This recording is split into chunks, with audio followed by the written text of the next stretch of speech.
So Modern Warfare 3 Season 1 is here, and with it, we got a new update to Modern Warfare Zombies, which brings Act 4 to this game mode. Now, apparently you don't have to complete the first 3 acts in order to do Act 4, from what I've heard. But what I'm going to be doing in this video is showing you guys and giving you guys many tips and tricks on how to complete Act 4. It's actually only one mission. Now, when you read the mission, you're probably like, why do I need to know how to do that? Because it's just enter the ether and leave the ether.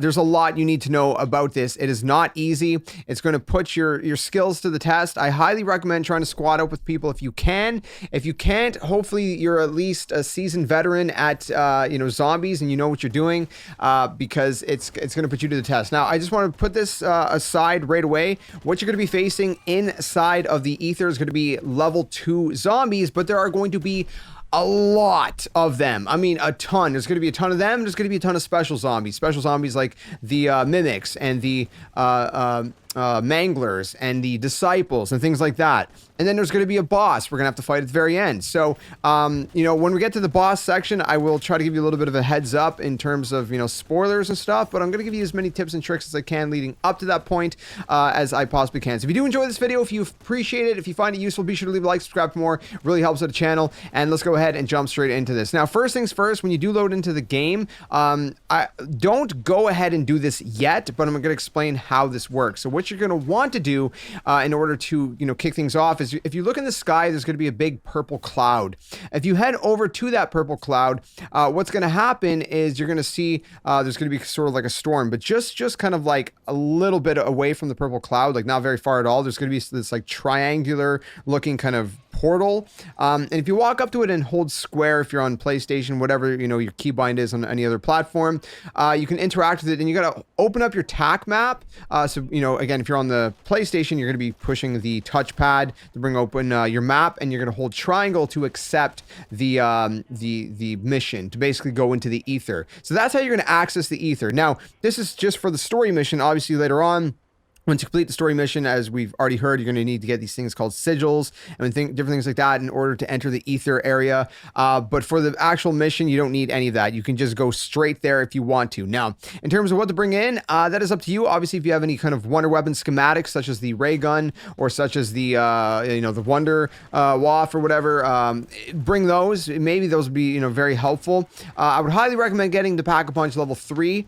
Now, in terms of your rarity, if you want to get a gold weapon, I have a whole guide on how to kind of get set up for zone 3. I'll leave a link in the description below if you guys want to check that out. But basically with that video, what I explained in it is basically how to get yourself equipped as soon as possible. So do a bunch of bounties as fast as possible. You kind of go get a wall buy in the tier 3 zone area, which is typically either purple or gold. If you can get the gold ones, that's even better. I use the the FN26. It's basically the burst rifle. It packs a punch. Bring whatever is good for you, but honestly, if you can look up what's some great weapons to use, but that's what I used personally. Again, it packs a pretty good punch, and you can bring it in, and it's a pretty good AR. Or bring whatever you think is gonna do the best for your play style. So that's what I would recommend. I did not bring a secondary weapon just so I could swap to my fists and run faster.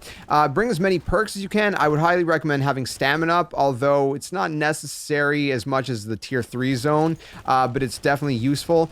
Definitely recommend having speed cola to reload a lot faster. Like I said, you can get away with Pack-a-Punch level 2 and having a blue rarity, but if you have a purple rarity in Pack-a-Punch level 3, it's even better. And of course, if you have the gold rarity, that is the best ideal scenario. I went into this with my son and some random that we just picked up along the way, so hopefully they had a good time with this. They held down their own. My son was blue rarity gun. He had Pack-a-Punch level 3.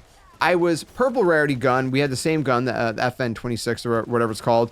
But mine was Pack-a-Punch 3, but it was purple rarity. So again, if you have crystals to make it go a little bit faster, bring those in so you can Pack-a-Punch, instantly, either level 1 or preferably level 2 or even 3 if you want to use your 3 crystal to go in right away. Like I said, things like Juggernaut would be very, very useful. If you can find a turret mod, so one of those circuits that you can stick into those random turrets, right? There's going to be a turret at the final boss, so I highly recommend bringing at least one, preferably more than one of those circuit mods if you can. It'll make your life a whole lot easier. We had one circuit mod equipped, and it really got us kickstarted, you know, pretty good.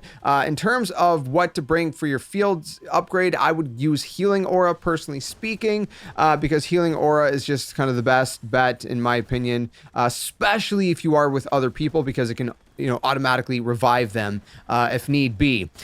So that's kind of the main setup that I would recommend. Like I said, get as many perks as you can. Juggernog is very useful. Obviously, you know, there's perks that you don't necessarily need, but that are useful. Juggernog, I think, you know, would be pretty good, because you're going to be, you know, you might get punched a lot and hit a lot, so obviously as many armor plates as you can bring in as well. In terms of score streaks, I don't know, honestly, I tried to bring in, we had a precision airstrike, which didn't really do too much. I mean, I'm talking about the final boss, really, and we had a sentry turret, which didn't do much at all either. So bring whatever you want for score streaks or kill streaks.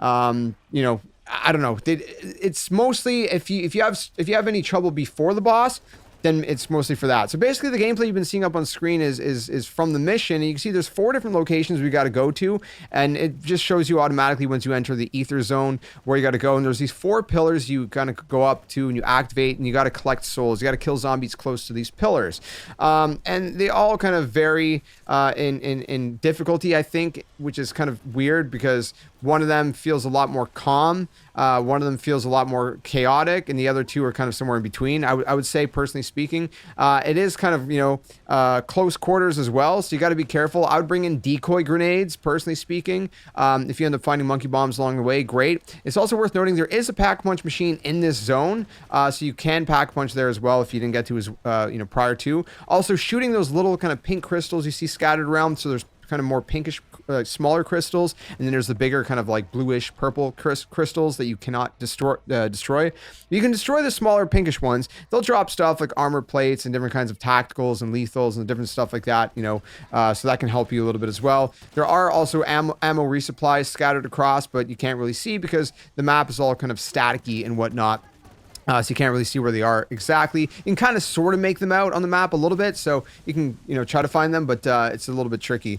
So that's what I would recommend in terms of like when you're activating these pillars and stuff. It's gonna also bring in a lot of special zombies. So some of these one of these pillars is gonna bring in a lot of disciples. One of them is a lot of manglers. One of them is a lot of mimics, and the other one seems to be actually the other one doesn't bring in, I think, any special zombies at all, which is weird. So that's the easier one that I said is kind of more calm and mellow and less zombies. So keep that in mind. There's going to be a lot of special zombies. If you have a pack punch level 3, especially like, you know, blue or purple rarity, you shouldn't have any too much trouble. But this is why you want that speed cola, so you can reload very quickly in order to get that done.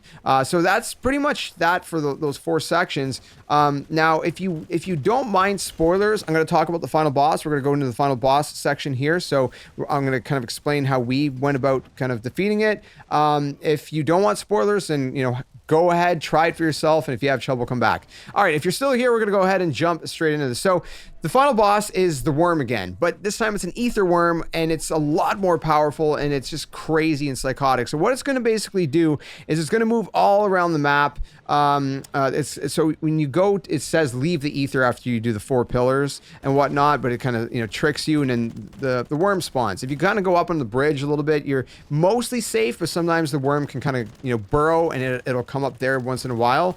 So there's a couple things that are going to happen. It's gonna kind of spawn out, and at first it's going to shoot a bunch of like electrifying purple orbs towards you, and they just track you down like there's no tomorrow. It doesn't matter where you go, they're going to track you down. So you got to shoot them before they do.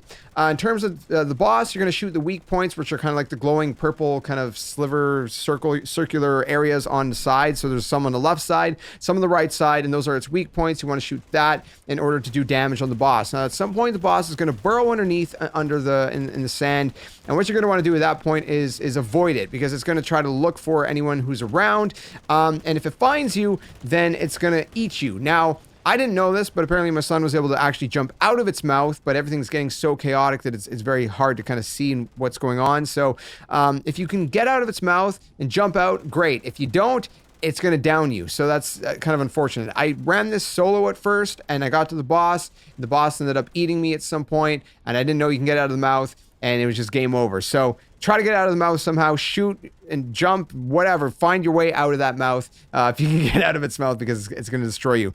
Anyways, at some point, after it kind of burrows around for a while, it's going to come back out of the sand. It seemed kind of random. I mean, we were trying to shoot towards it, and it didn't seem like that was doing anything. So I think it's just at some point it comes out. Maybe it comes out when you like it senses somebody around. So you might actually have to go down in the sand at first. Also worth noting, in the sand, you're going to see that there's actually a resupply crate right there. So that's going to be really helpful to resupply your ammo. There's not going to be too many zombies to spawn, maybe a few kind of here and there that are going to spawn in. You also can see that there's a turret, like I said. If you have a circuit that you can put inside of it, if you have multiple circuits, because obviously it's not going to last forever, then you can kind of pop in a second circuit once it powers down. That's going to help you greatly. But besides that, it's just going to be rinse and repeat. Just kind of keep shooting those weak points, destroying those weak points on the left and the right side of its body. Keep being, cautious about those purple electrifying kind of orbs that are going to be sent your way and tracking you down, and especially when it burrows, because that's when it gets crazy. It's, you're not able to shoot it, and if it finds you, it's gonna eat you, and it's gonna be game over. So just keep at it. I mean, it's a little tricky. We were pretty stacked, and it still took us, I think like maybe like 10 to 12 minutes. I don't know. I can't remember exactly, but it took us, still a decent amount of time to get this thing down. A lot more tricky than the normal boss worm at the end of Act 3. So once you get it down, it's going to roll the cutscene. That's going to be it. Enjoy the cutscene. Enjoy your rewards. You get 10,000 XP and a weapon charm. That's pretty much it. And that's the end of Act 4. You're going to be 100% complete. It's only the one mission, and that's it. And I guess next season we'll get another mission, and it's going to be like Act 5, I guess. But pretty interesting stuff in the cutscene that they're kind of teasing. Pretty crazy for sure. It's a pretty insane cutscene. So enjoy that. If you have any questions, leave them down in the comments below. Otherwise, I hope this video helped you guys out. If it did, be sure to leave a like. Really helps the channel. Lets YouTube know you guys enjoyed it. It shows, YouTube shows it to more people. More people can get helped out to get this done and good to go. And also feel free to use the comment section and or our Discord, which is linked in the description below, to find people to team up with if you guys want to. Hopefully you guys can find some teammates to get this done a little bit more easily, and you'll be good to go. Again, any questions, leave them in the comments. Otherwise, I'll see you guys soon in another one. Tell them friends, game on, and thanks for watching. Hey you! What are you doing? Join the Skeleton Army! Do it today! Don't wait till tomorrow, because tomorrow might never come. The Earth is gonna fade, that's inevitable. The next second of your life's not even promised, so you better think about where you're going, and you might as well just join the Skeleton Army. Plus, we do kinda like you a little bit, so it'd be nice to see you around here. But if you don't want to, hey, your loss. See you later.